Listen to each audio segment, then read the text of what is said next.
Okay, so we are continuing with the terms used in insurance. Terms that we often use when we are learning about insurance. And we have talked about a lot of them. We are now going to consider this one. Average clause. Cover note. We have already talked about cover note. I also talked about claim form. So, remember I said that for the cover note, if you go for the policy may not be given to you the very day you pay your first premium. So they will give you that temporary document we call cover note to be used for some time, some period, maybe 3 months or whatever period that it might be, while they are preparing the policy itself.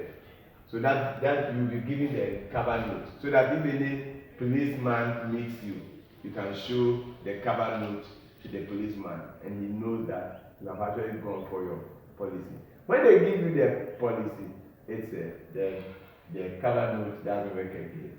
Then I also talk about, I made mention of claim form when you're talking about adjuster and assessor. So if the risk occurs, you have to go for claim form. You fail it, and then you'll be paid how much is due you. So that is that. So another term is average clause. Now, let's look at it. We have already learned that in insurance you are restored back to your former position. So what it then means is that if you have insured your store against, let's say, fire, and fire destroys, let's say,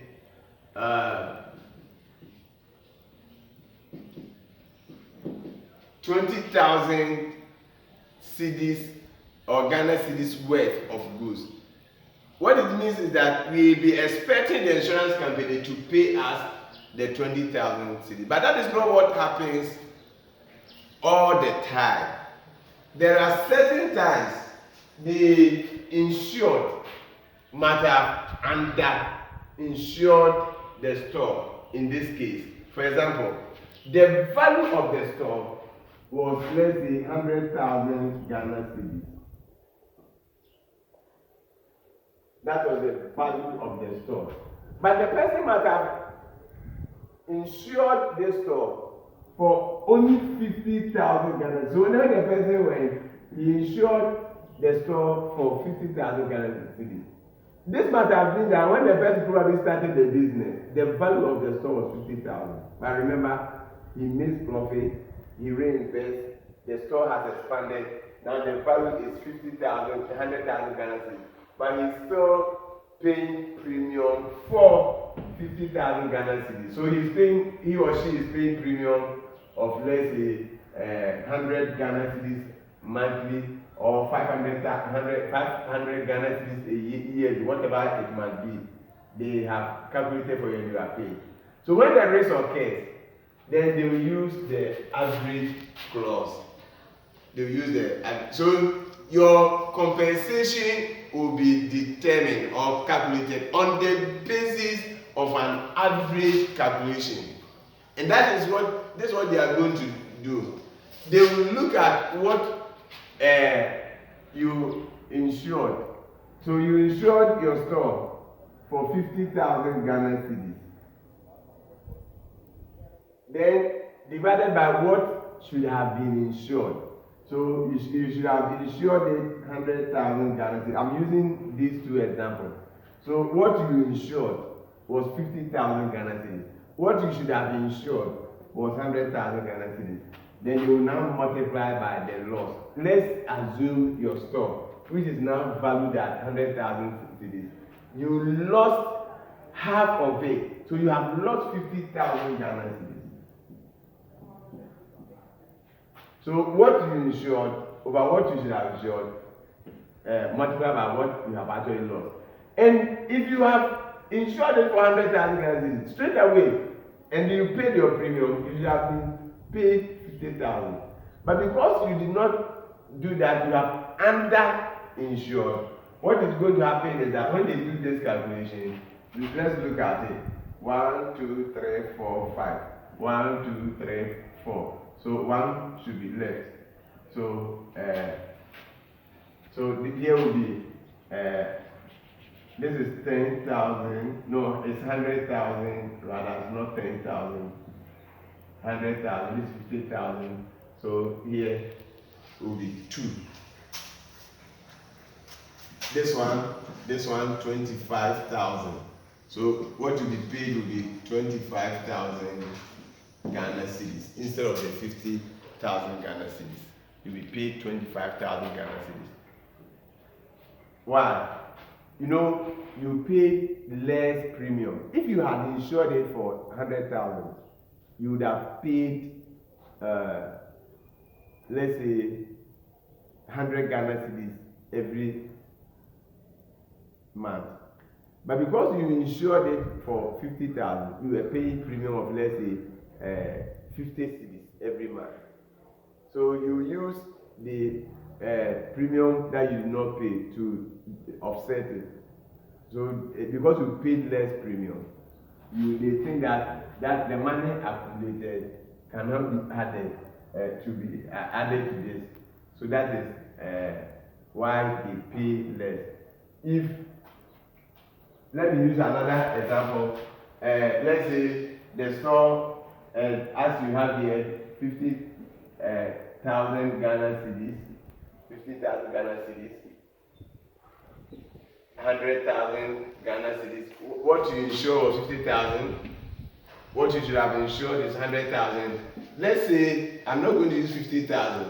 Let's say 20,000 worth of the store was destroyed by fire. So 20,000 Ghana cedis. So how are they going to do it? It's going to be 1, 2, 3, 4. 1, 2, 3, 4. This is 1. This is 5. This one is 10. So 10,000. 10,000. 10,000.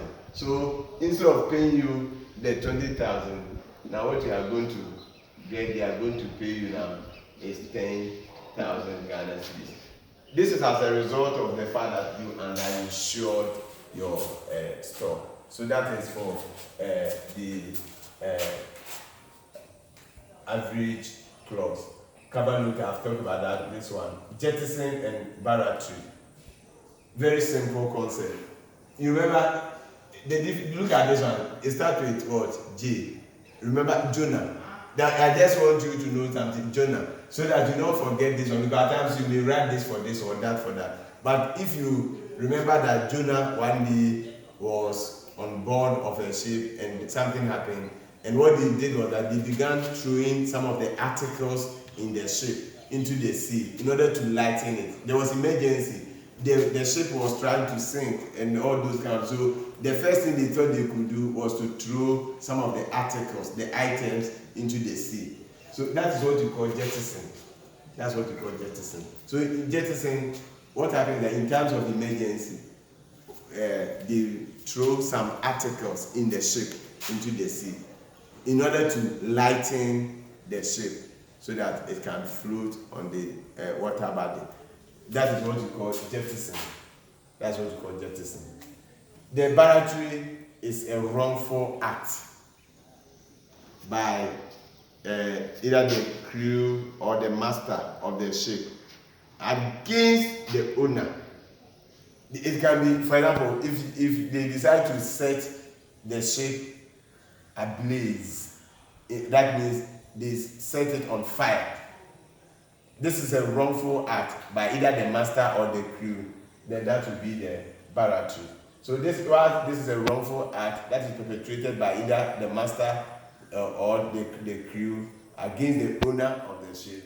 This one is when there is an emergency and then you decide to throw some of the articles on board into the sea or whatever water body it might be in order to lighten the ship. So that is for that one. Reinsurance is a very simple concept. I have decided, for example, I showed you Quality Insurance Company Limited, then Provident Insurance Company Limited.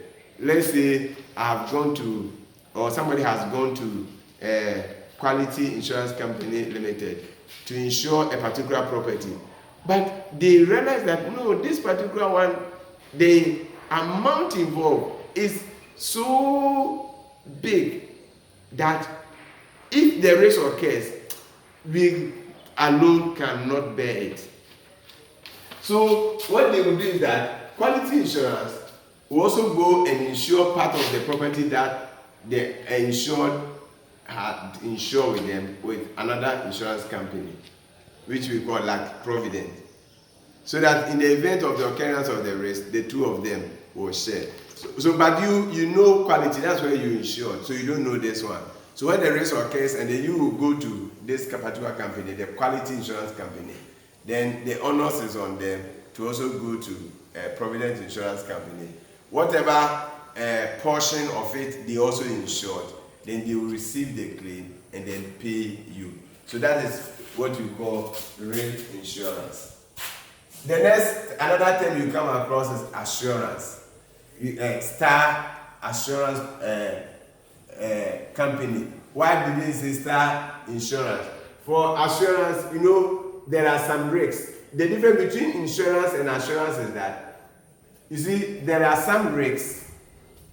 When you go to insurance company to buy, the risk may occur or it may not occur. For example, accident.